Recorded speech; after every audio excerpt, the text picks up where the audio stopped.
Standing, shipping, choreo, biases and bias wreckers. Your first venture into the world of K-pop can be a mystifying blur of bubblegum, energy, and earworms that are so overwhelming it makes the Korean wave feel more like a tsunami. There isn't a shallow end of the pool either when it comes to finding an easy entry point.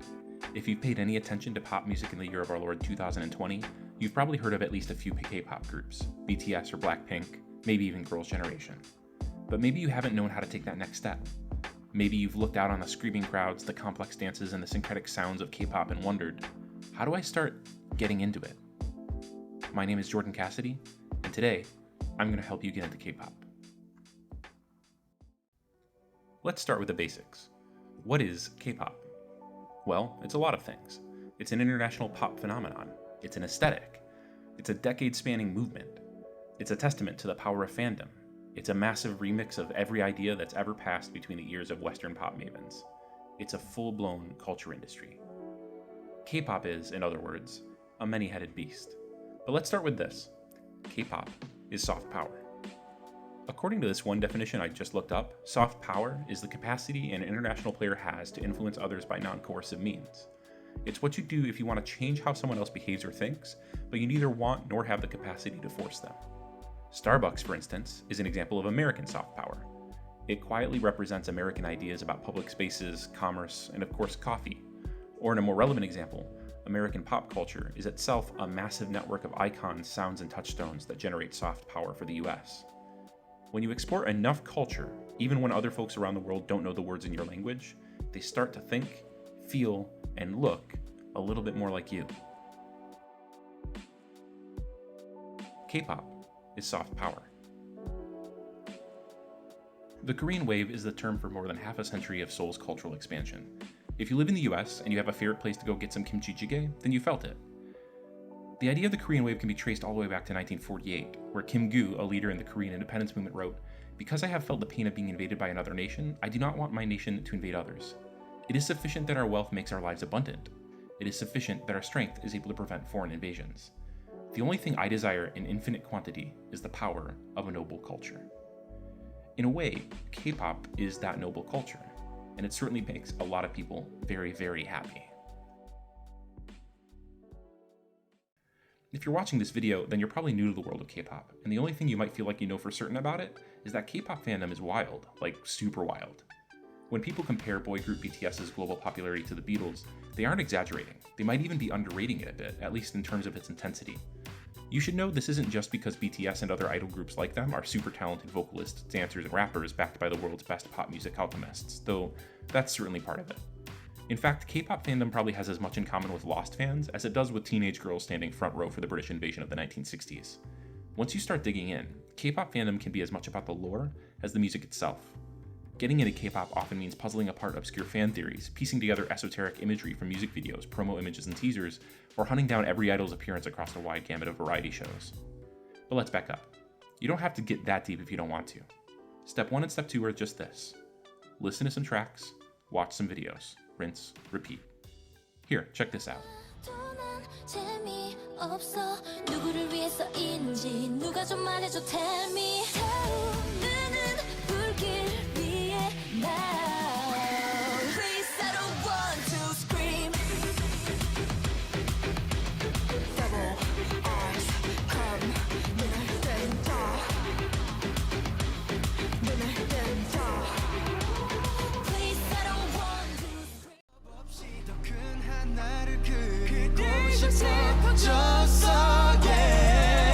모두 다시 태어난 것처럼 내 세계로 와 다들 물 만난 듯 노래 내가 너를 끌어봐 내가 너를 움직인 player 내가 너를 끌어봐 Don't you know I'm 내가 너를 끌어봐 내가 너를 움직인 player 내가 너를 끌어봐 Don't you know I'm Just give it 기분 내킨 대로 내 세상 속에 와 있어 Switch it up Oh run baby run Oh run baby run Oh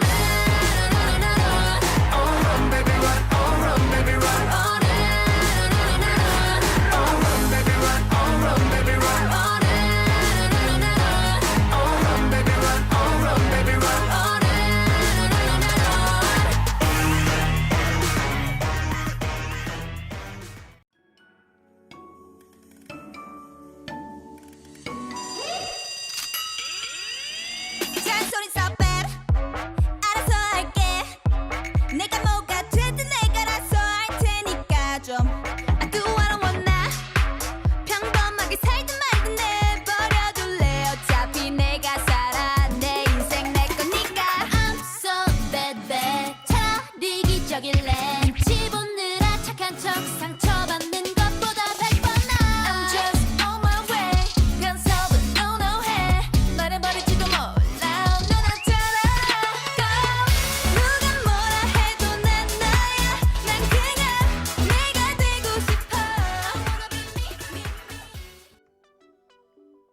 That was dope, right?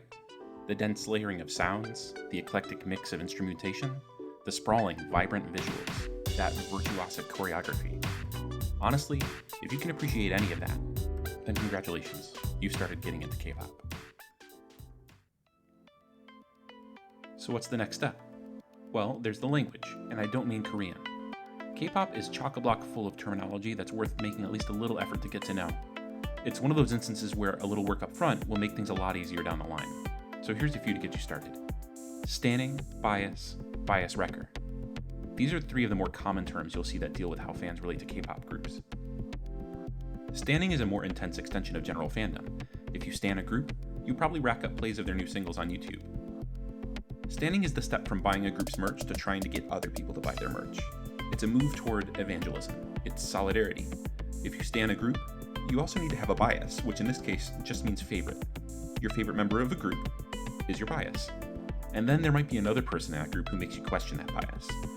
That's your bias wrecker. Comebacks. That's what it's called when a K-pop artist releases new music, distinct from a previous project. It doesn't signal a comeback in the sense of a long absence. An artist might even have multiple comebacks in a single year. Next, YG, SM, JYP, the big three. While you're probably going to spend most of your time in K-pop looking at and listening to the men and women that make up the groups, it won't be long before you start to hear about these three companies. Historically, they're the biggest K-pop producing firms. They each have a bit of their own house style, they each pursue talent from a young age, and they each contract with their artists, often for a long time. These aren't the only big K-pop companies by a long shot. BTS's success in the past couple years, for instance, launched relative newcomer big hit entertainment to the stratosphere, but they exert a disproportionate influence on the sounds, trends, and vibes of K-pop from year to year. Started by a founding member of the legendary first-gen K-pop group Saoteji and Boys, YG hit it huge on the international scene back in 2012 when their artist Psy went viral with, well, you know.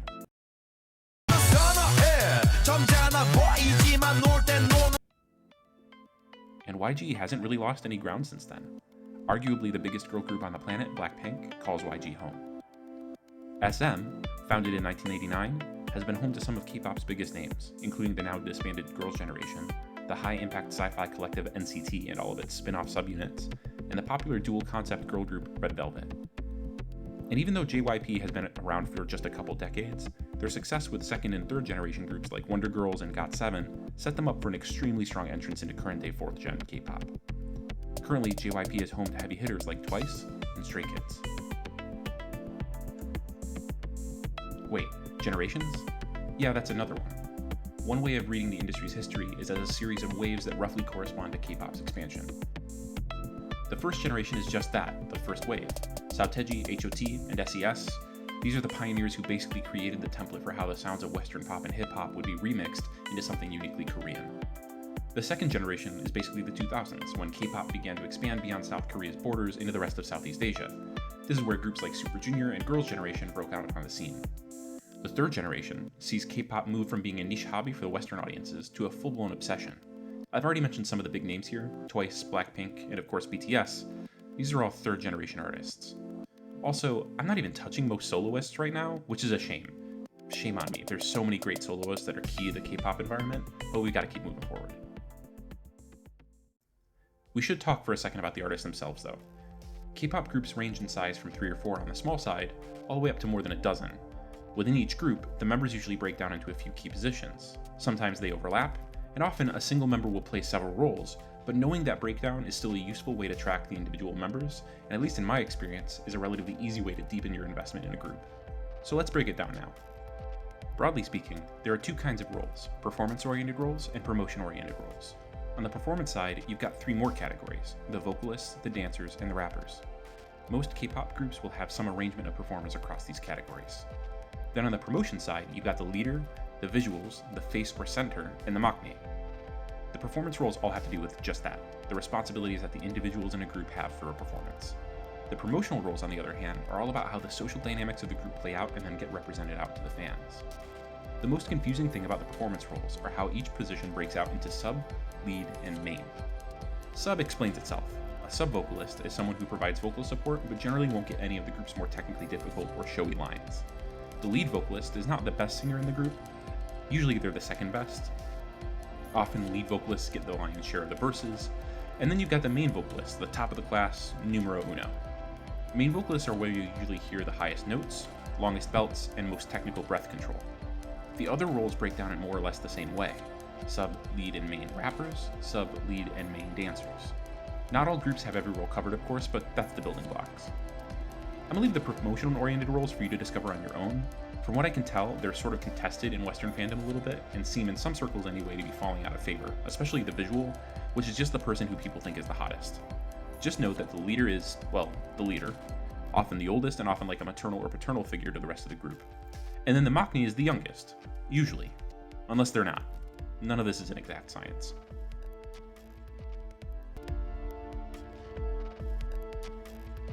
Okay, last stop on the language. Let's talk about concepts. Concept is tough to explain. It'll be easier just to show you. Here's a cute concept.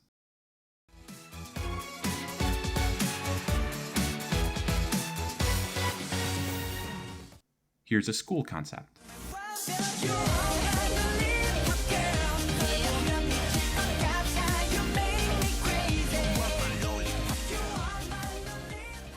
Here's a sci-fi concept.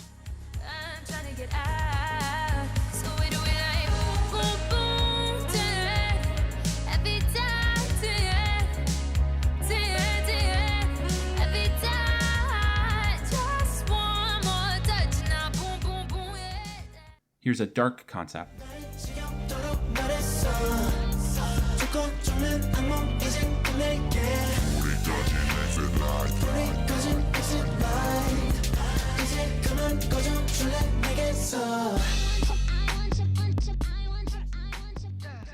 And here's a cheer concept.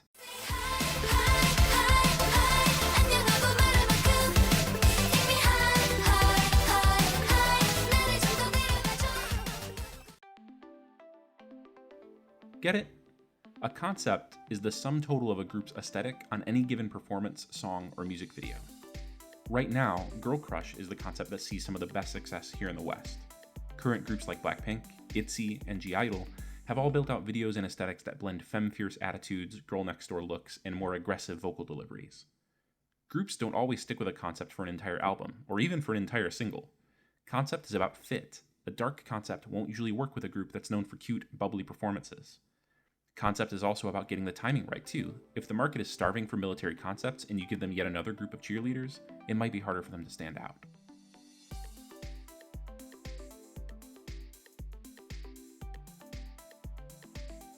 There's the crash course. So what next? Well, we've already done the first major steps, listened, watched, and picked up some of the lingo. So here's a few more suggestions. Fan content. There's so much of it. Reaction videos on YouTube, discussion forums on Amino, Reddit, and Twitter, fan art and fanfic on Tumblr. Then there's the stacks and stacks of promotional stuff that groups do, Korean variety show appearances, relay dances, award shows, mini docs. Start sorting through it all. Go with one of the first groups that really caught your ear and see what stuff works for you and what doesn't. Because trust me, some of it won't work for you. And that's okay. Just because it exists doesn't mean you have to be into it. There's also more critical stuff, though less than you might expect. One of the characteristics of K-pop fandom is that it skews really positive.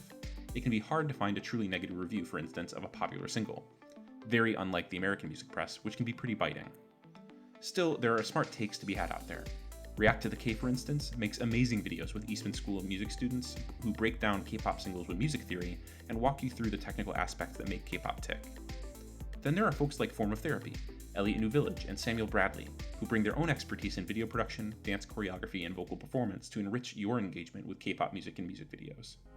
Or check out video creators like Mira, who open up the complex intersections of the K-pop industry and the K-pop fandom in smart, engaged video essays. Finally, there's all the para-fandom content that the K-pop industry produces, like performer vlogs. Solar from Mamamoo has a good one where she does everything from dance covers to babysitting her new nephew to failed mukbangs. And then get on the VLive app and check out some of the fan messages that your new favorite boy group might have for you. If after all of this, you're still looking for some straight up, no qualifications recommendations for artists to listen to right now, here's a few to get you started. Mamamoo, Hip. This group has some of the more eclectic musical influences in K-pop, drawing from jazz, Latin pop, and 90s Madonna worship. They always serve amazing looks, check out the live performance for black and neon green pantsuits, and they have some of the most engaging stage personalities around. 4 Minute, Crazy. Though they've disbanded now, 4 Minute delivered one of the all-time great girl crush bangers with Crazy. Aggressive, catchy, and nostalgic, this track goes hard, hard, hard, hard, and plays up the group's incredible stage presence with unrivaled swagger. NCT 127, Superhuman. The song itself is an earworm that blends equal parts bad era Michael Jackson and vintage NSYNC harmonies, but it's the video that elevates this track to being an absolute masterpiece of hypnotic maximalism. Packed full of complex intersecting melodies, strong rap verses, and overwhelming visuals, this is the video I point people to when I want to show off the heights K-pop is capable of. Max, Chocolate. This video and track are like if sexy back era Justin Timberlake had spent the last decade and a half honing that sound instead of drifting into weird pseudo-country music. Sexy, soaring, and electric, this track shows off Max Changmin as the complete idol package, one of 2020's best singles so far. So, bottom line, K-pop is wild, K-pop is polished, K-pop is fascinating, and K-pop just feels good. And there's never been a better time to start getting into it.